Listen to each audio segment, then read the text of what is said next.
assignment we are taking uh, in our own hands.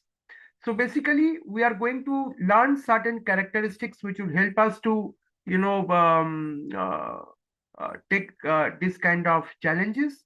And also, we also would like to know that how we can learn certain technologies and we can learn certain management philosophies, which would also help us to imbibe these qualities and abilities in our professional, endeavors. So without wasting further time, let me go into the topic, what is ethical conduct and what is the foundation of professional ethics. Now, you know that for any profession, ethics is very, very important. And unless and until we behave or we perform ethically, then we would not be able to guide the society in terms of taking a right or wrong decision. If we don't know what is ethics, we would not be able to guide our behavior regarding what is the desirable behavior or what is the undesirable behavior.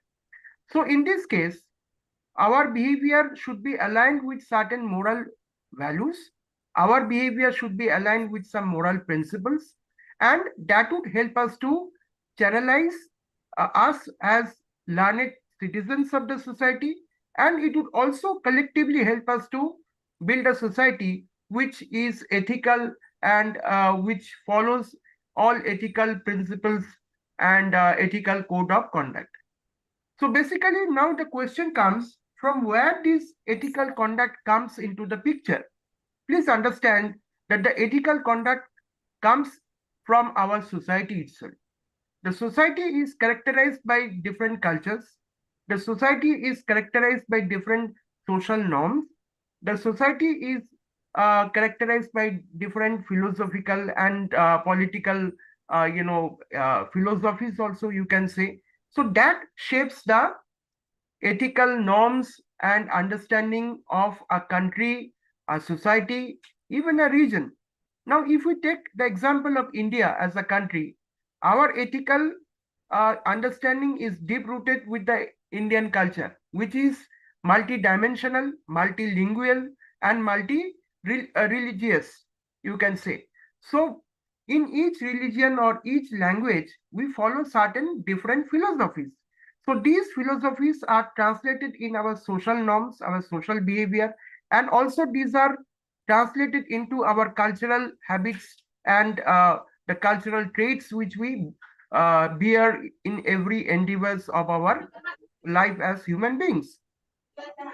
So you can see that if we go to various parts of India, as for example, that different cultures of our country itself depends upon various kinds of moral understanding or moral connotations. Some of these cultural values, they depend on religious understanding, what kind of religious principles we follow.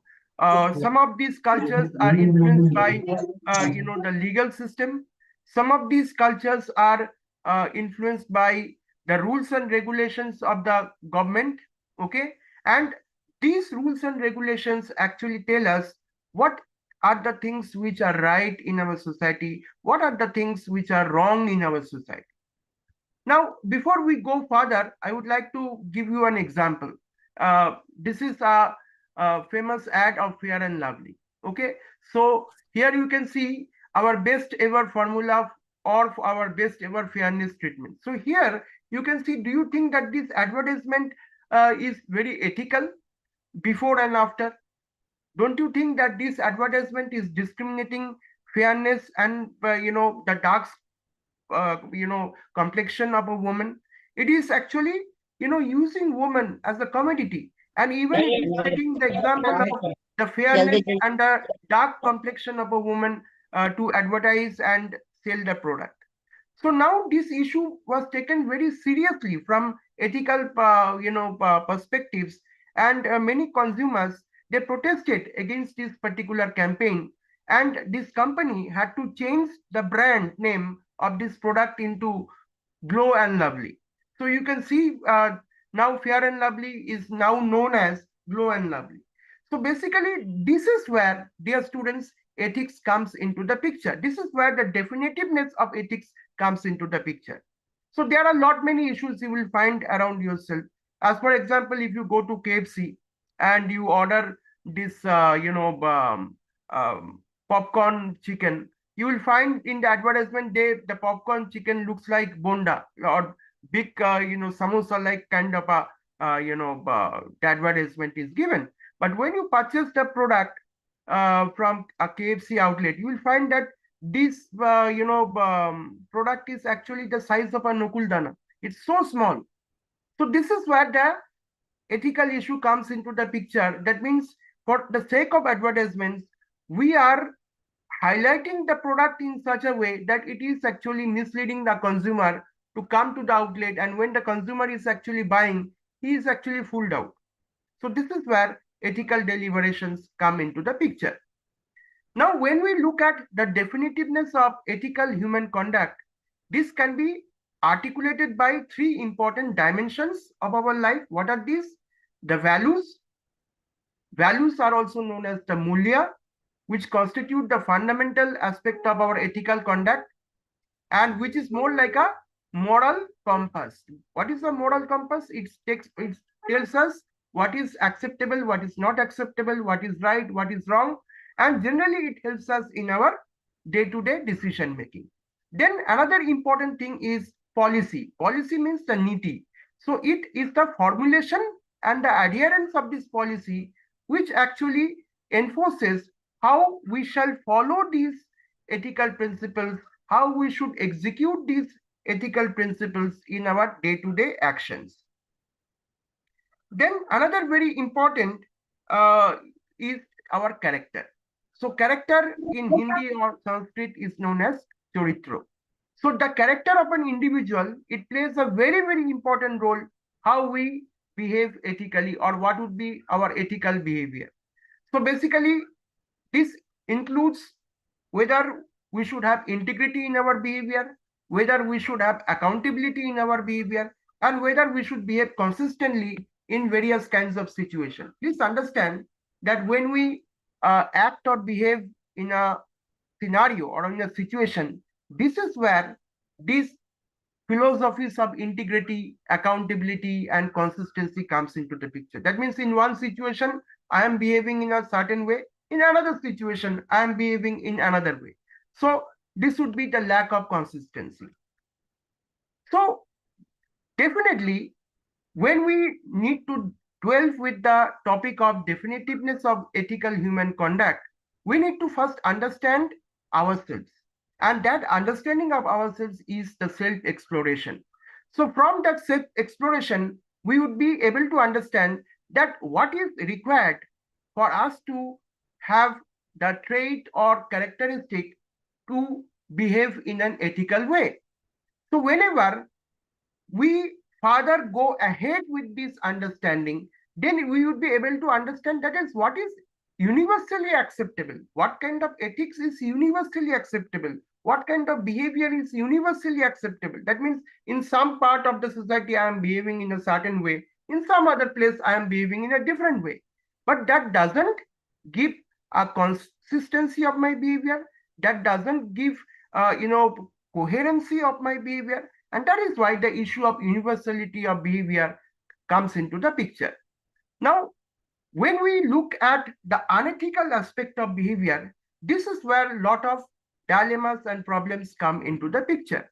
So here we need to find out that what actually causes the distinguishment between the ethical behavior and the unethical behavior. So here all the moral principles, dear students, come into the picture.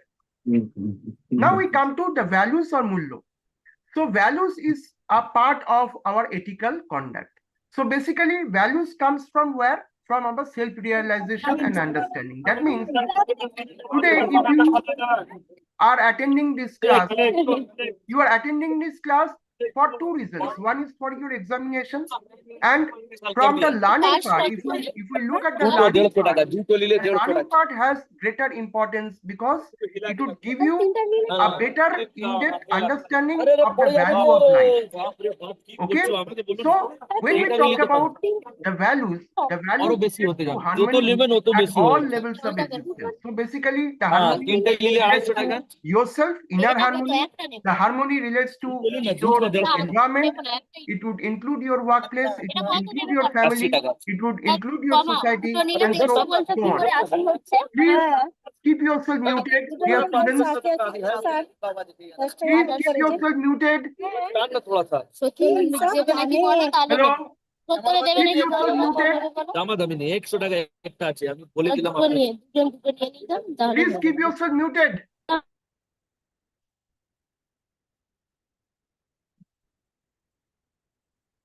Then, when we talk about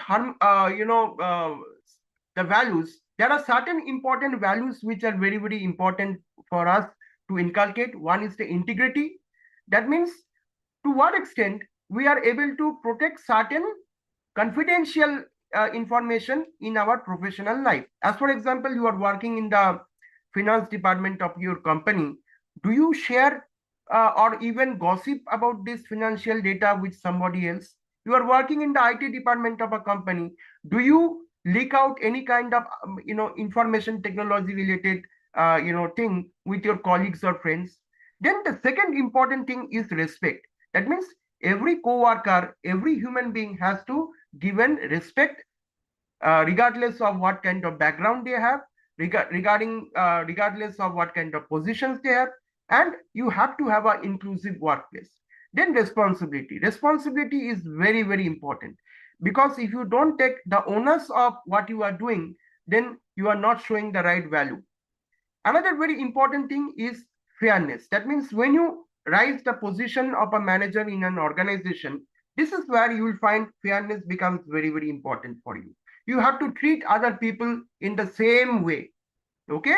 So when you treat people in the same way, the other people would feel you to be very important, other people would feel valued, and then you would be able to motivate them. And sometimes you have to be compassionate also. That means you need to also feel about the other people. You have to support the other people. As for example, there is an old woman who is crossing the road. If you hold a hand and help the woman to cross the road, that is compassion. And sometimes you have to focus on justice also. That means there are certain things which are very wrong in our society. So you have to provide justice by giving your opinion or raising your voice on the issues which are actually causing injustice in our society. Then another important thing is the civic virtue. Sometimes you have to participate in various community development programs, and it is your moral duty to actually help your community to develop and cause improvement in terms of the social and the living standards. Then another value is the tolerance. To what extent you would be able to tolerate a problem and how you can help the problem solving at a larger extent. That is very, very important. Another very important is sustainability. Please understand, we cannot exploit our environment like anything. We cannot cut down the trees. We cannot pollute the environment. We cannot cause global warming. Today, with little heat, we are immediately going for the ACs. But please understand, the more ACs we have around us, the more refrigerators we are having around us, we are actually depleting the ozone layer. So we have to think about the sustainable development goals so that the future generation of human beings, they can live peacefully and in a healthy way, they can live in the future generation.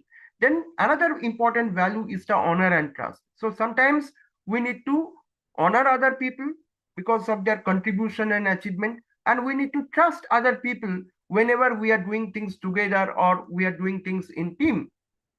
Then we come to the policies or the ways in which we follow things. These are known as the niti.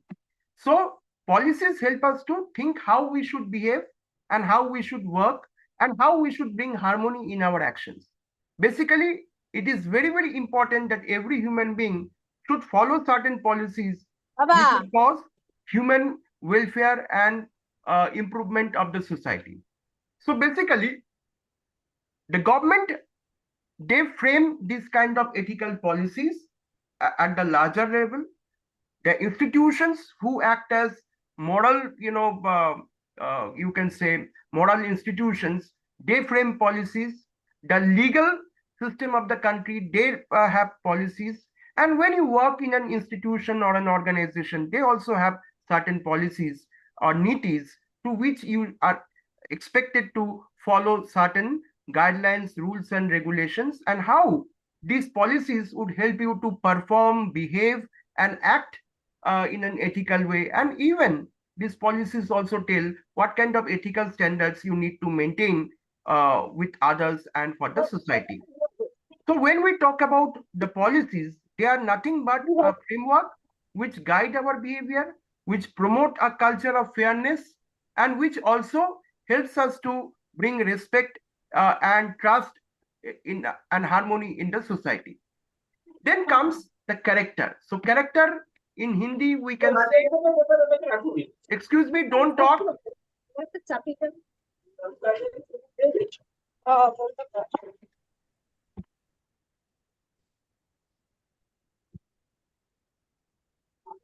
Please don't talk.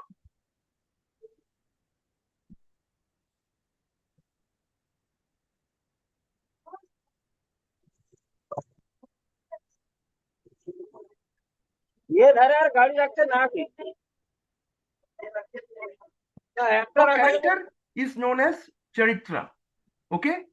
So basically, when we talk about character, it is nothing but the reflection of what kind of values you have as a person, what kind of virtues you have a person, and to what extent you believe in the philosophy of integrity.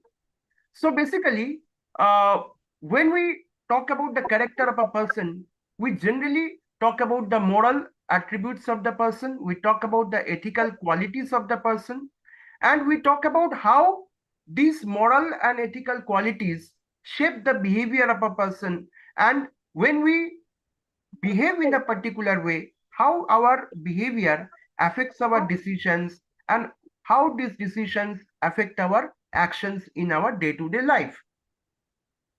So when we talk about character of a person, of an individual, then it includes certain traits like honesty, integrity, responsibility, fairness, compassion, and definitely to what extent we behave ethically. আবার কথা বলছে।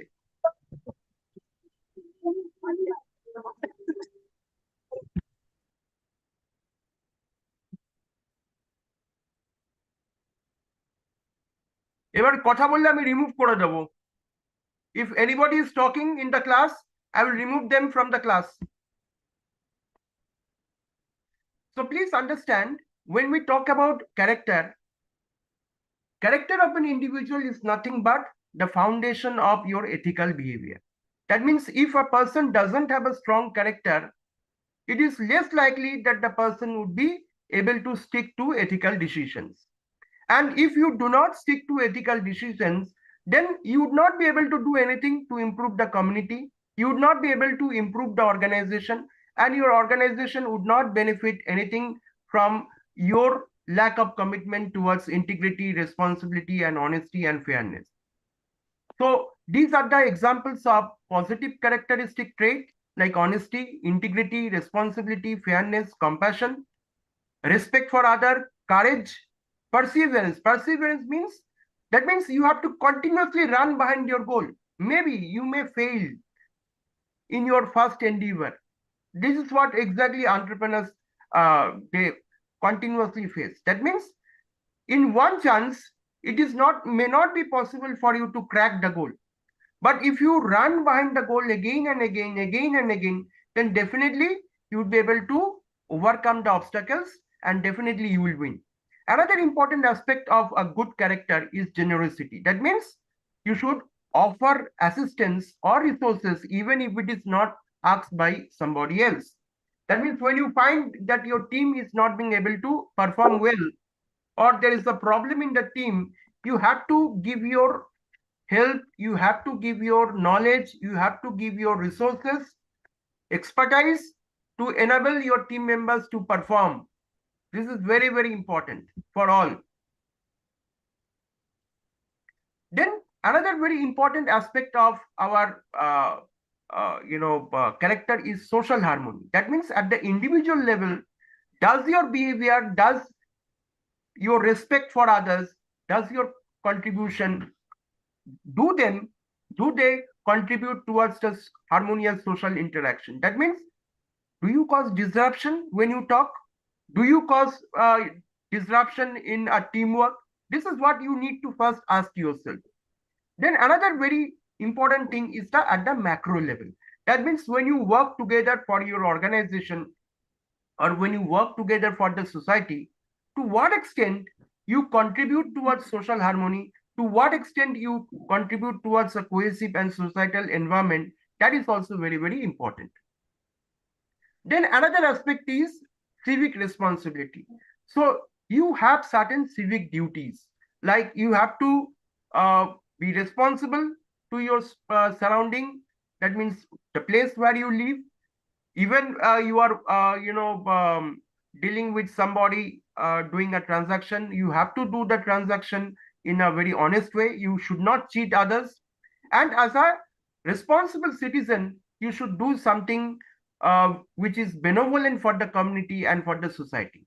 So at the macro level or the societal level or national level, you have to propagate this kind of collective commitment of shared values and contribute towards the overall culture of the nation or overall health of the nation. You know very well that Atiti Deva Bhava, India is a country which believes in the philosophy of Atiti Deva Bhava. So basically, it is our civic responsibility to maintain that philosophy, to maintain this culture. We cannot be just a humbug, and we cannot say that this is the responsibility of the government to look after the foreigners. No, it is our responsibility. When a foreigner comes, we have to take them very honestly and in very dignified way.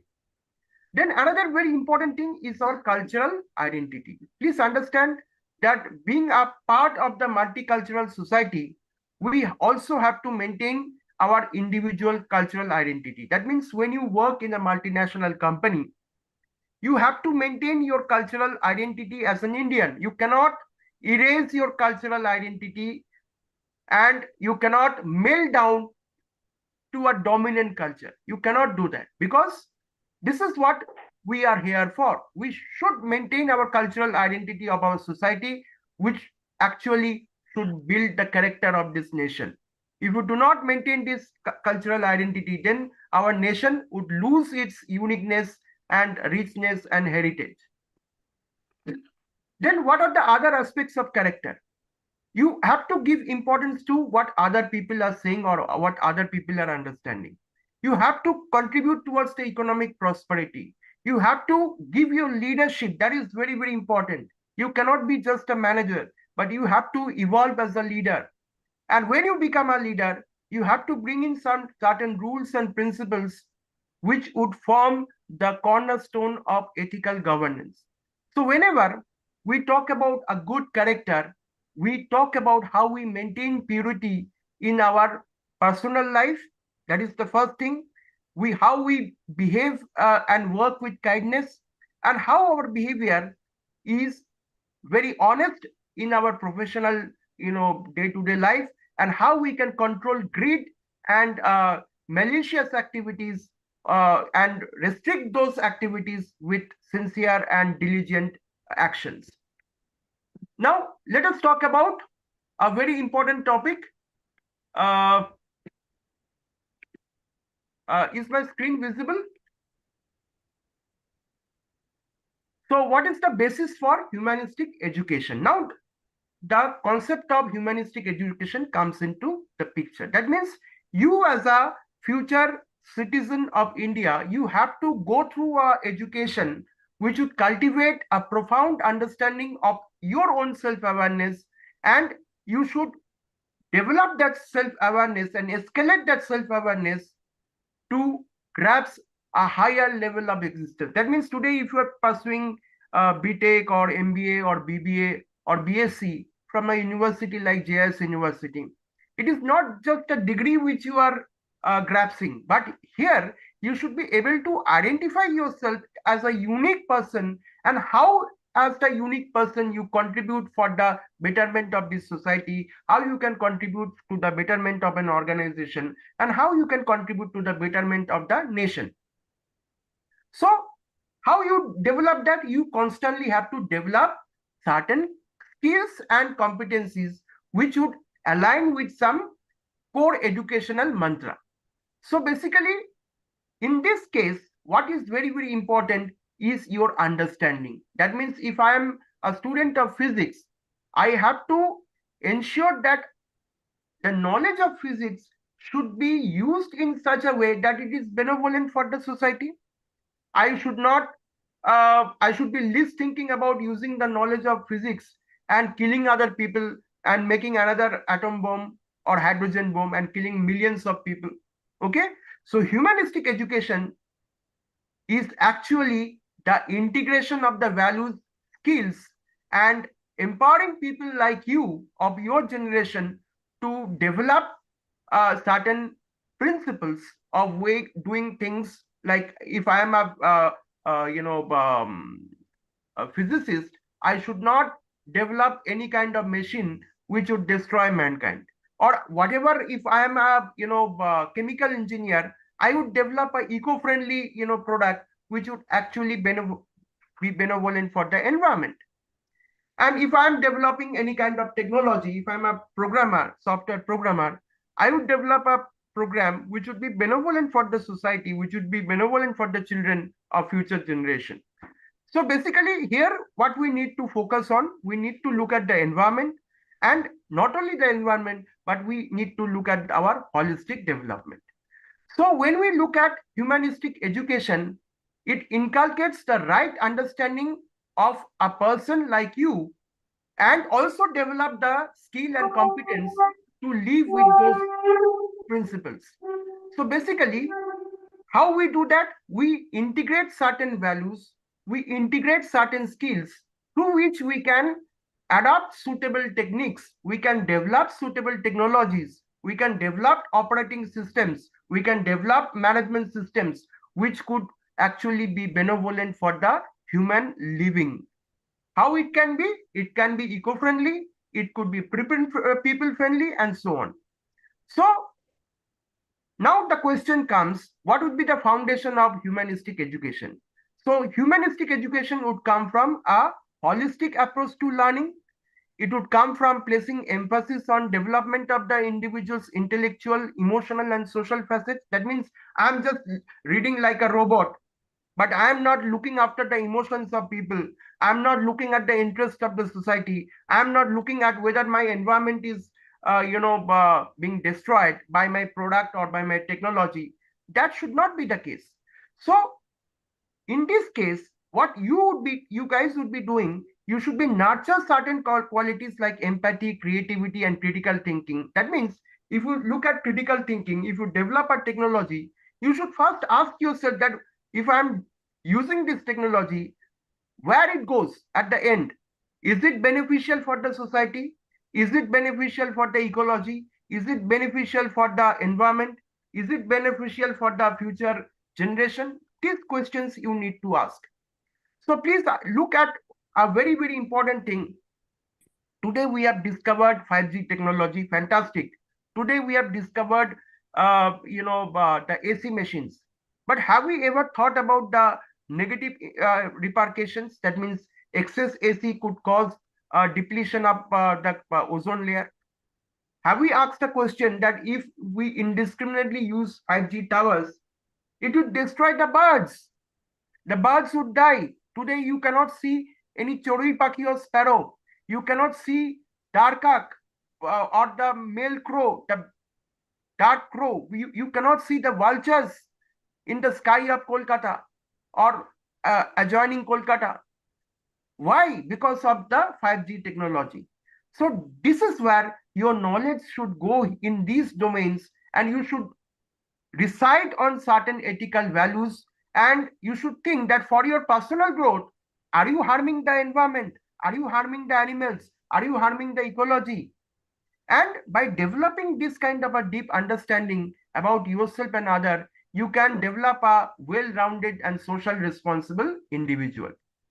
Now let us talk about certain key principles of humanistic education. First, you have to make a holistic development. That means apart from your studies or whatever courses you are doing, you have to put yourself in certain other activities. What are these other activities? Which would help you to develop emotionally, which would help you to evolve as a better social being, and which would also help you to understand the ethical dimensions of your behavior. How you can do that? You participate in some CSR activity, you participate in sports.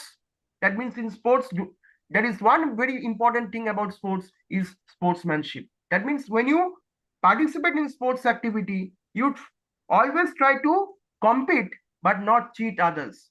So this is one kind of a ethical learning which you can develop if you can constantly engage yourself in sports activities.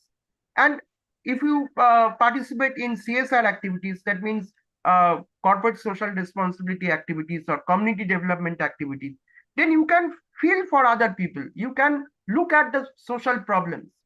Another very important approach is the student-centered approach. That means this is from our side. We as the teachers, we also need to understand that each student may not have the same way of learning. They may have different unique needs, interests, and learning style.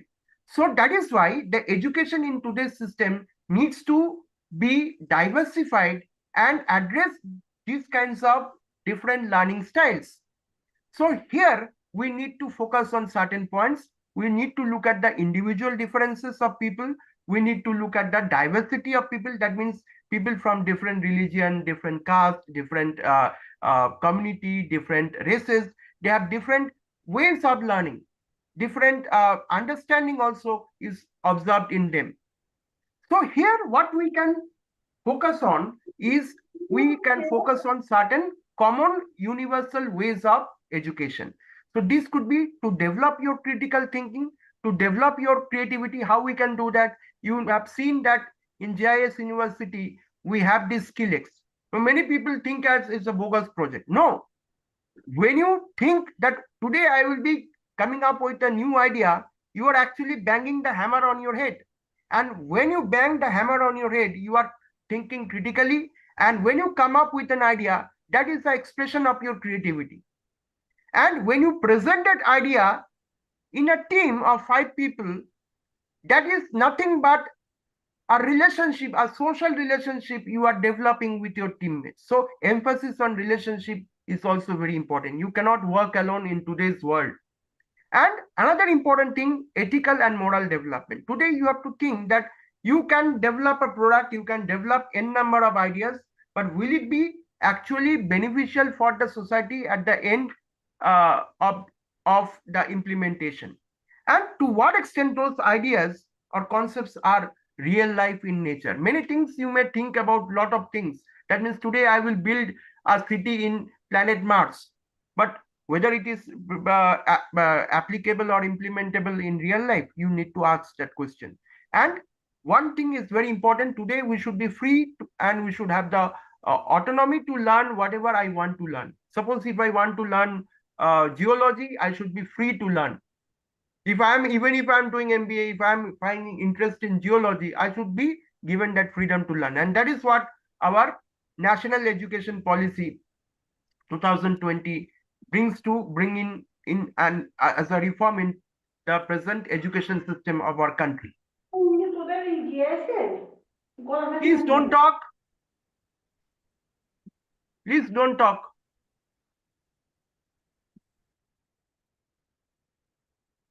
So I can see certain people are talking continuously, which is not acceptable. Okay. Please don't talk, otherwise the session is getting disrupted. Now we come to humanistic constitution. So when we talk about humanistic education, there is also a need for a constitution or certain legal perspective which would actually upheld dignity, rights, and well-being of the people of our country.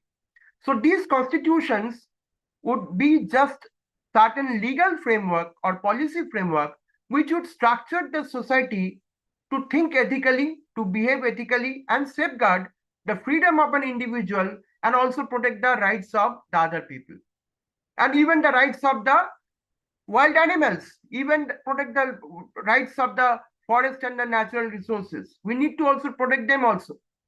So by having this kind of constitution, we can create a conducive environment where we can pursue our aspirations and dreams.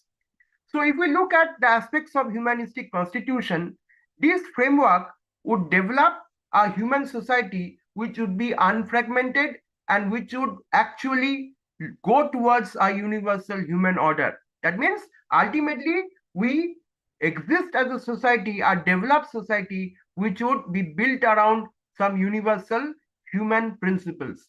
So when we work towards this kind of humanistic constitution, we need to look at what comprises of ethical human conduct and what are the principles which would lead to humanistic constitution. So these are the aspects of humanistic constitution. What would be the fundamental rights and duties of people?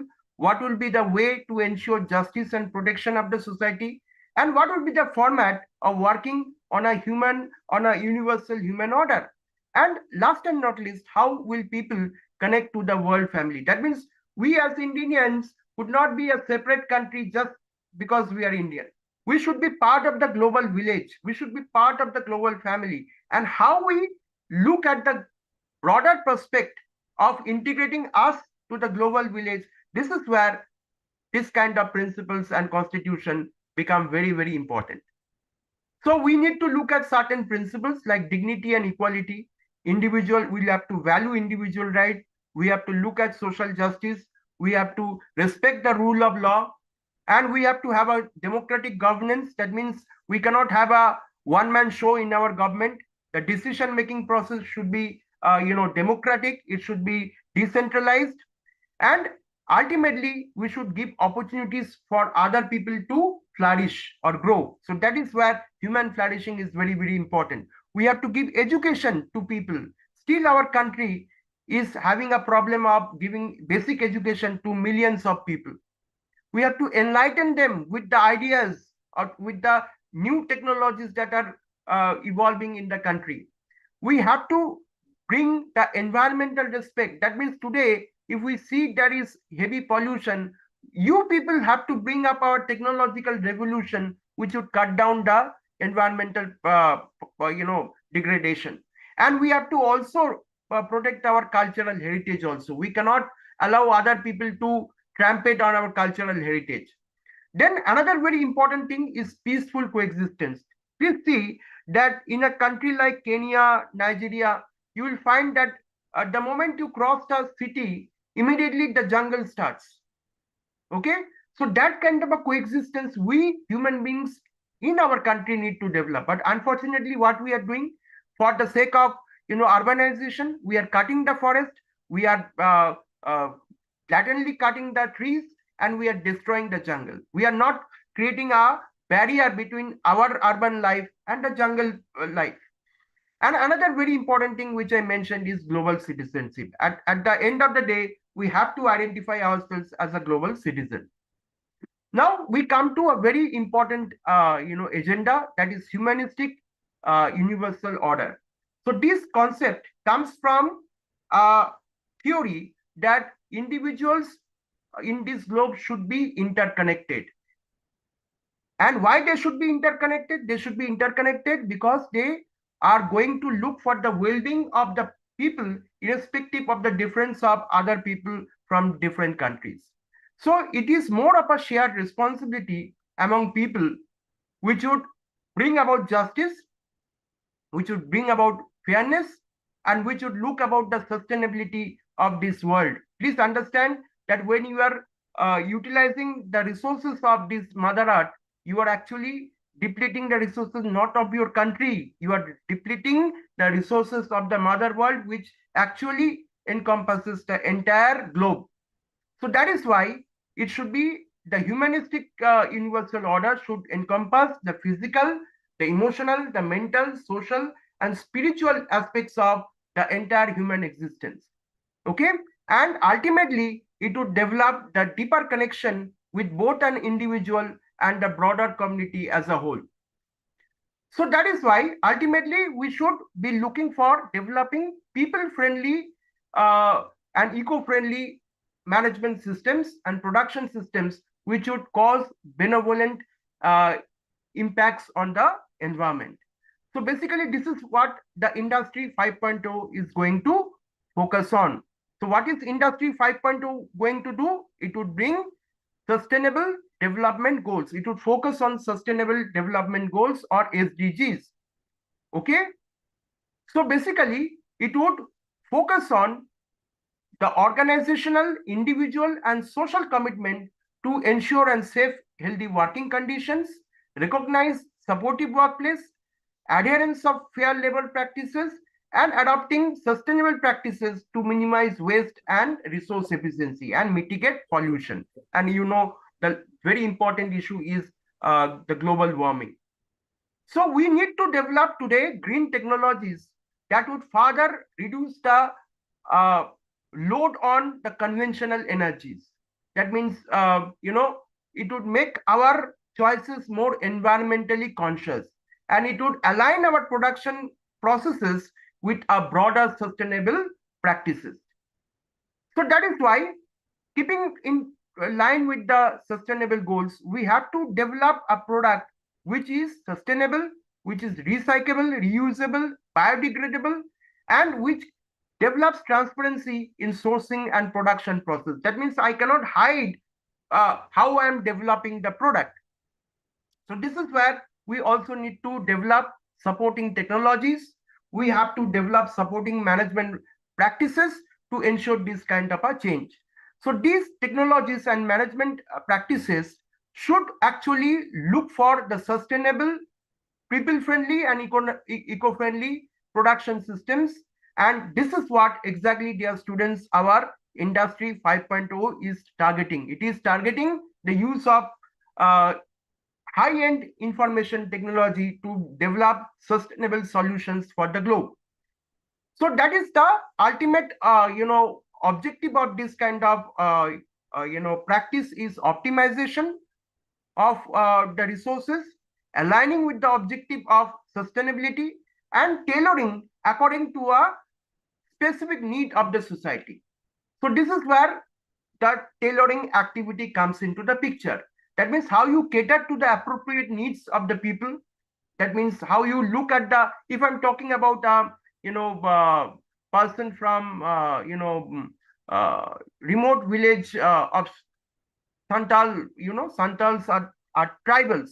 So if I'm looking at their lifestyle, as a businessman, if I go and build factories over there, it would be a disaster. Why it is a disaster? It would destroy their lifestyle. So even if I'm starting a business there, I have to design the business in such a way which is sustainable and which is in their day-to-day livelihood. And this is where people-friendly activities come into the picture. This is where eco-friendly activities come into the picture. So what are the key focus areas? One is we have to develop sustainable technologies. We have to use renewable energy like solar, wind, hydropower. Okay, nowadays wave power is also coming into the picture, and this would actually reduce the carbon footprint. Carbon footprint means to what extent we are using less amount of fossil fuels for our energy consumption. And also we have to look at the eco-friendly materials. That means if I am using any kind of packaging material, I should not use plastic. I should use sustainable and recyclable materials like paper, and which would actually reduce the ecological footprint and support the efficient utilization of resources. Even if we are using paper, we have to look at recycling and reuse of paper. We cannot cut down more trees to prepare more papers. And another very interesting thing is your waste reduction. That means to reduce the load of our waste products, which we are dumping everywhere, we have to create an environment management system. We have to create digital technologies for work-life balance, And we have to look at continuous improvement to bring down waste around our society, which is very, very important. So with this, I come to the end of my presentation. If you have any questions, you can ask me. Any questions?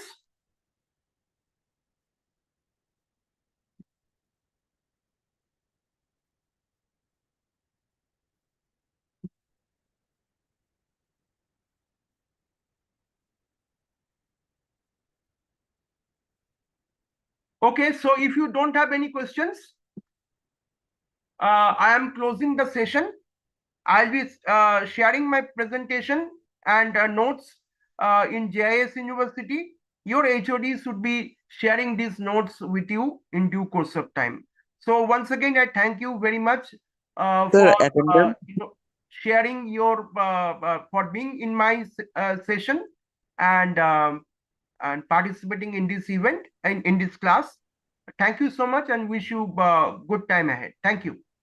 Sir, attendance. Our attendance. Attendance actually would be collected by the system itself. Okay, automatically Okay, it sir. will be recorded. Okay, sir. Okay, sir. Thank you so much. Thank you, sir.